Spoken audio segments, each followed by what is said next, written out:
Good evening and salutations, my Days of Lives fans. I'm going to be completely honest. This episode didn't really seem like it went anywhere. It seemed like nothing really moved forward.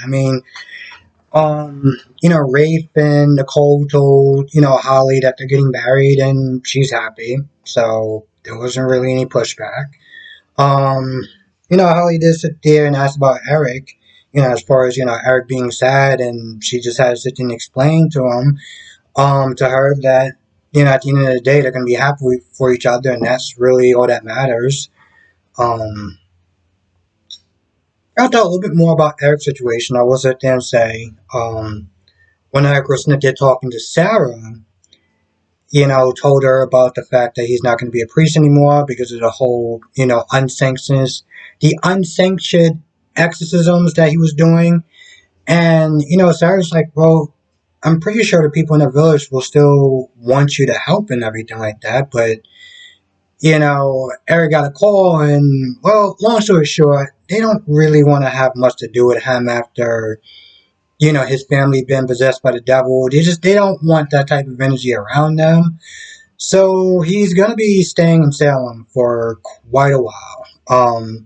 I do kind of sit there and look at it, and I'm like, at the end of the day, whether he's a priest or not, he's a person that likes to help people. That's just who he is. He's a healer and guidance and things of that nature. So I'm pretty sure he can do something in Salem as far as still continuing his work to help other people out. Um, he also does sit there and tell Sarah, at some point, you should probably try to forgive Eric. Regardless if he's a priest or not, he still, forgive Xander. Regardless if he's a priest or not, he still believes in forgiveness. And he did sit there and say to her, "You forgave her once. He tried to renew leaf and everything like that. You can do it again." I mean, when he came over there, Sarah was on the phone with Xander because Xander just wouldn't stop calling, and Sarah picked up the phone like, "Hey, stop calling." And that's when Eric was like, "Is that a good idea?" Now, it's kind of odd for him to sit there and say that, "Is that a good idea?" Because you would sit there and think that him saying that meaning like, "Yo, listen, you don't want to have anything to do with him." Um, but then he tells her at the end, "You should probably start to forgive him." Okay, so was it a good idea or not a good idea? I'm confused. Eli convinced Abe about the whole shooting of Paulina because when Abe was like, "Hey, so did you talk to Lonnie? Did she shoot Ray?" And Eli lied and was like, "No, no, no, no, it was Paulina." And the whole comment about, what have you done, what Paulina said, you know, Eli tried to make it seem like, oh no, it was him talking to Ray and, try to mix up the times or whatever, and was like, "You're unconscious, so you don't know exactly when is when." Long story short, he convinced him um to believe that, Paulina shot Ray. Now it was interesting when Justin came in there to talk to Paulina, because one of the things he was having an issue with was the statement. How did you grab Lonnie's gun? And Lonnie has a clip or a little strap thing or whatever. Like, you would have had to unclip the strap in order to take it out without her knowing. That doesn't seem like it makes a lot of sense. And if I'm looking at this like it doesn't make a lot of sense, then the prosecution is going to look at this like it doesn't make a lot of sense. And, well, that's going to cause them to sit there and kind of relook at everything all over again. She also is not getting bail because, she confessed. And, long story short, Justin was like, "Listen, just don't do anything. Don't say anything without me being there. That's what you pay me for." Um,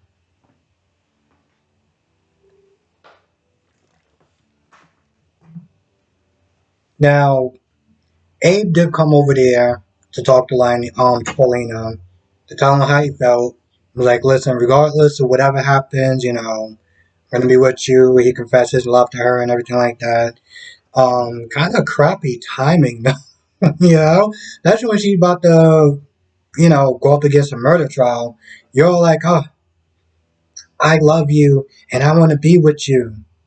Even though that there's a possibility that you can be going to jail for a very long time. For some odd reason, this seems like the perfect time to confess my love. So, yeah.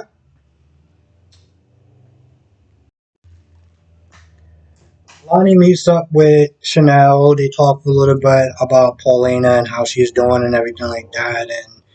And there's a point where Lonnie feels really guilty about Paulina taking the rap, and it seems like she's about to tell him. But Xander comes in. Xander more or less wants advice on how to get Sarah back. So with that being said, that was a nice good save by the bell. Lonnie skipped out of there. Chanel gave him some advice. I'm not gonna lie, he was begging and begging and begging and begging and begging for advice for a hot minute. You know what she said after all that? Hang in there. Now, granted, more it's actually solid advice. Just stick it out. After he told her everything.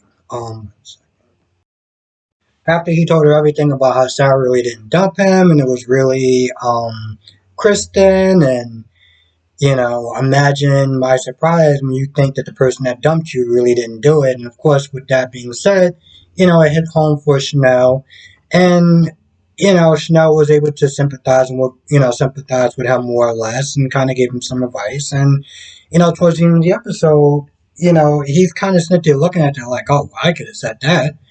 But Sarah does come over and she's like, I want to sit there and talk. So, they're going to sit there and get a chance to kind of, I don't know. Honestly, tell you the truth, like I said, I feel like Xander is just not going to give her space since he kept calling and calling and calling and showing up when she didn't sit there and ask. It's just the same nonsense like usual. I remember when I first started watching it, and back then I used to sit there and call her Hot Sarah. She was doing all she could to make Xander jealous by making out with Brady, acting like they were in some relationship. This is at the time when Brady had the genius idea of why he was working for Titan. He was planning on bringing Titan down from the inside, you know, because he had a problem with his grandfather, even though that his girlfriend stabbed him in the heart. Good times, good times.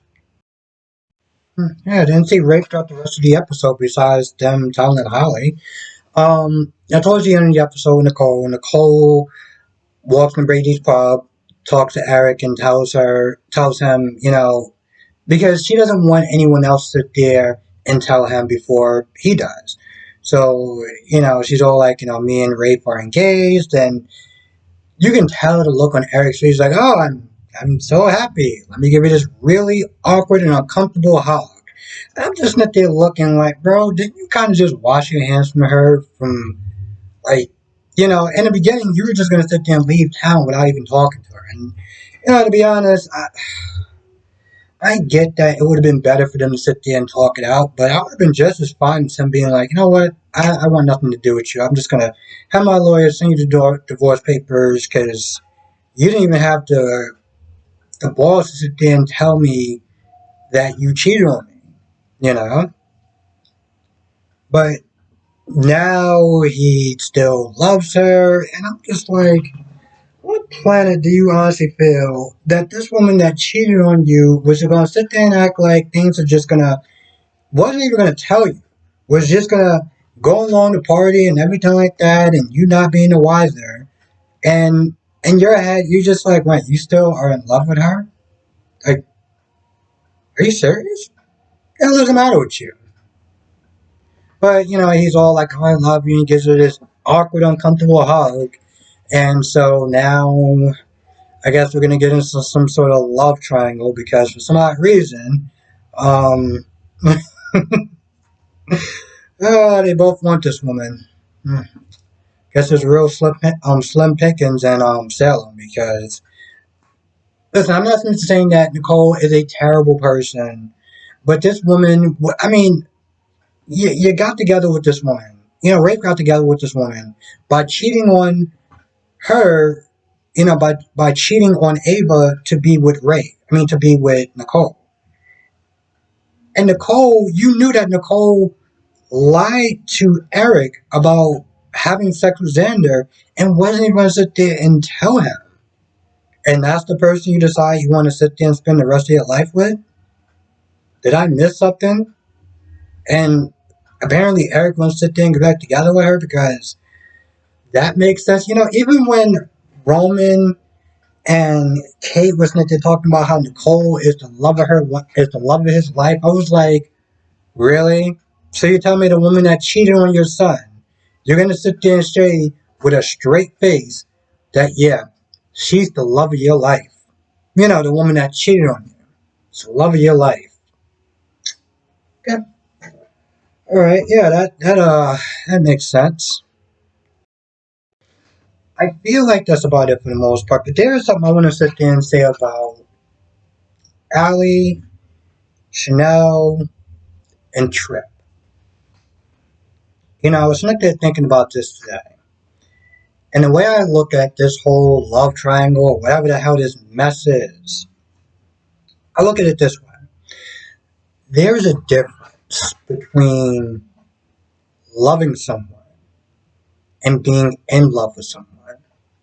There is a difference. If you've ever been in love with someone, you know exactly what I'm talking about.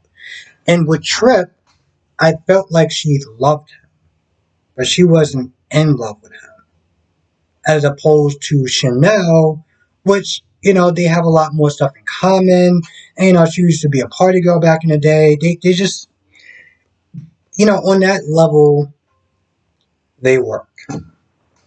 So with Chanel, she's in love with her. I mean, she's in love with her, as opposed to Trip. You know, Trip was, I'm grateful for everything that you did. I'm grateful for you forgiving me, even though I damn nearly ruined your life from the moment that you got in town. I am so grateful that I love you for that. But it's not the same as being in love. I still think that, well, to be honest, I still don't like Allie as a character, but, you know, I was trying to look at a lot of this stuff objectively, and, well, that's just pretty much my take on their whole whatever that's going on. Now, I don't know what is going on with Chanel, because Chanel, you know, still, you know, she still wants to be with Allie, but she still has feelings for Johnny, and that, I, I don't know. I don't know. I guess maybe with Chanel and Johnny, they really, I felt like they haven't been together as long. You hasn't really seen them be together that way, as opposed to Trip and Allie. Like, you saw it from start to finish. I mean, granted, you saw both of them from start to finish, but I felt like the relationship with Allie and Trip was longer than the relationship with Chanel and and Allie. I mean, no, than the relationship with Chanel and Johnny.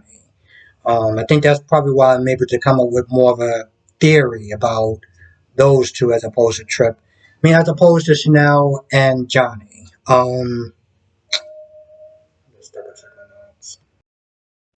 Yeah. Anyway, I feel like that's about it. So with that being said, I'm going to go. I want to thank you for watching. Be safe. Let me know what your thoughts are in the comment section below.